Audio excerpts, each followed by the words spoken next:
şeretin göndetim. Yürek yarlar aytman dilden gizledim. Nenen bolsa yüğün lezzetin görmedim. Bana rehmeyletin, olmağın beyletin. Yanmayı koymuğun ne dedim. Aklını aylatın, fikirlen oylatın. Menden duymağın ne dedim.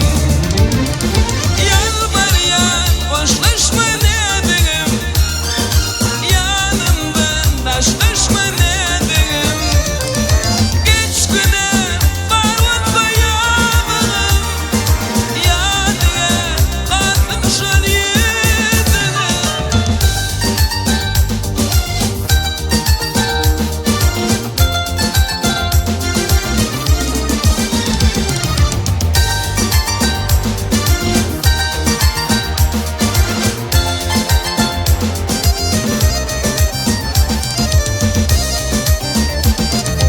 Anlamakın yarım edin işini. Beydelkin deyip gelmedi hoş düşünü. Ya da bağlanın mı dova gücüne. Denge yardım ten başımın tecini. Bana rehmeyletin, bolmağın beyletin. Yanlayıp koymağın ne dedim. Aklına aylatın, fikirlen oylatın. Menden duymağın ne dedim. Yalvar yan, boşlaşma ne dedim. Yanımdan taşlaşma ne dedim. Geç güne var unutma yanım.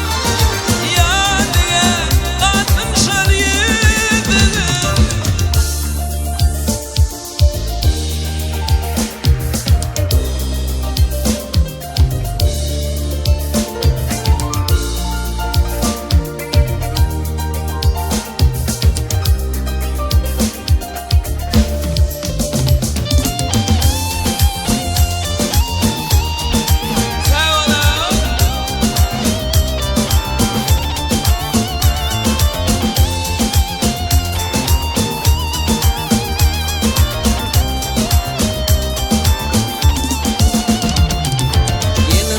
Jitini alıp uğradı. Görün günden acı yaşlar durmadı. Dur dimene vakitlerim varmadı. Işkancere yürüp bağrım doğradı. Bana rehmeyletin, olmağın beyletin. Yanlayıp koymağın ne dedim. Aklını aylatın, fikirlen oylatın. Yanlayıp koymağın